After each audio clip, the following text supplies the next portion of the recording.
Professor, very good morning to you and welcome you again to News9. Thank you so much for speaking to us.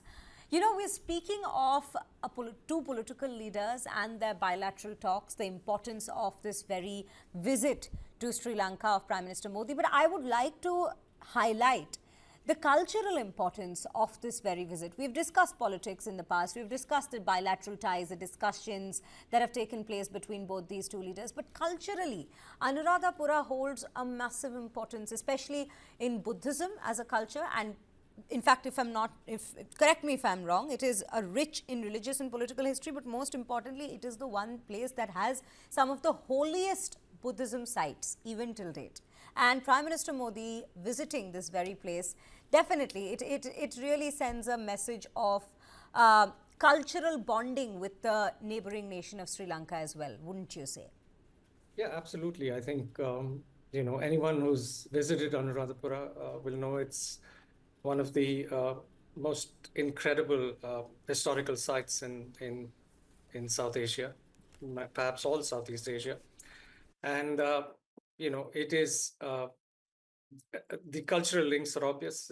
Buddhism came from the subcontinent to Sri Lanka. And it, as I think you said in the beginning, it has a long, fairly unbroken history. Anuradhapura, it was, the cradle of Lankan civilization in a way, until about the 11th century, when I think the Cholas attacked it. And so there is, there is that significance certainly, but I think we inevitably have to read all these visits in a larger context. And I just say this, I know you don't want to get into the politics so much in this segment, but I think during this visit, one of the things that the Prime Minister has done is he's ticked a lot of the boxes. I mean, he's had meetings with Tamil leaders. He's, paid homage to the IPKF.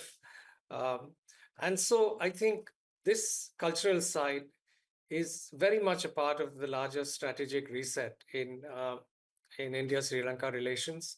And I think that's the real significance of it.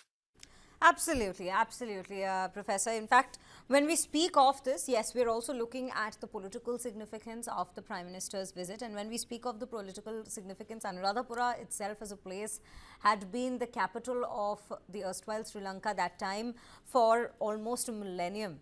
If I'm not wrong, 377 BC to 1017 BC, that was the time period for which it was the capital of Sri Lanka then. So it also holds a political significance. Definitely. Today, if we speak of this very place, we're speaking of its cultural importance, but it is also a center of politics at the same time, and it's been so historically. Yes, I mean, I think it does, I think, underline the fact that we share a common civilization. And I think this visit probably is aimed at sort of, stressing or underlining this point, which is important to do because I think India-Sri Lanka relations have probably improved as a result of the crisis in a way.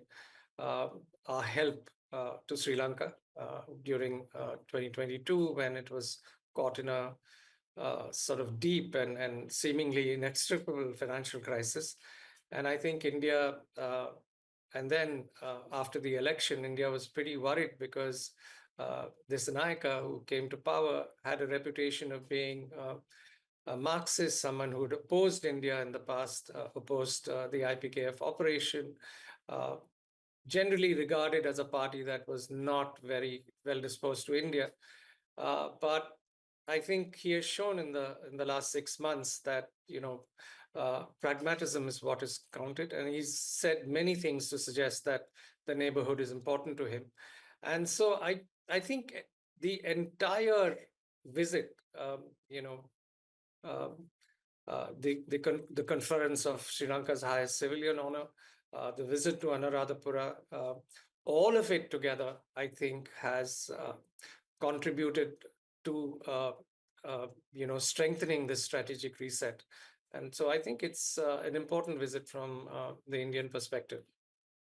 And in fact, if we speak about the day today itself, it's not just an importance, or rather a significance of this visit that we're looking at in terms of historical context, because the Prime Minister is to also inaugurate several projects in Anuradhapura itself, one of them being a railway project. So, and you know, when we speak of railway projects and other projects that he will be inaugurating, it shows the kind of bilateral ties which you were also speaking about, that both these nations have shared. In fact, Sri Lanka specifically has been through quite a few turbulent times, especially in the last couple of years.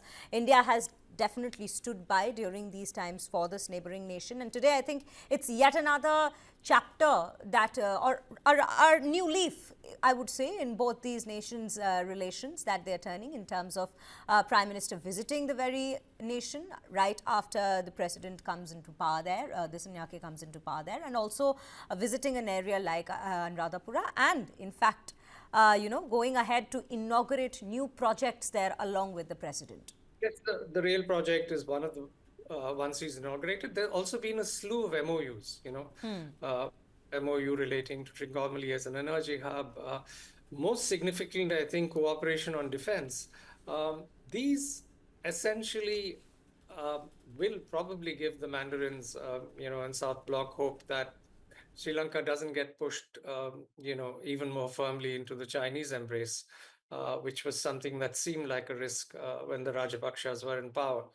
So I think there's a strategic reset on both counts. I think you know, Dissanayake's own policy. I don't think China will become less important in his calculations, but I think there will be an attempt to strike a balance, and I think this, in a way, hopefully, you know, restores some of the imbalance that seemed to have crept into India-Sri Lanka relations in recent years. Absolutely, And Professor. I think the $4 billion that India handed out to Sri Lanka, which is considerable. I mean, you know, it's not a small amount. Absolutely. Absolutely. Has struck home. Definitely. I mean, that way we have seen how India has postured themselves to become not just the voice of Global South as a label, but it has indeed stood by the nations in this very neighborhood in times of crisis. And I think walking the talk is what India has been all about over the last couple of years. Thank you so much, Professor Padmanabhan, for joining us on News 9 for this rather important day, to mark this rather important day wherein we see Prime Minister Modi visiting Anuradhapura.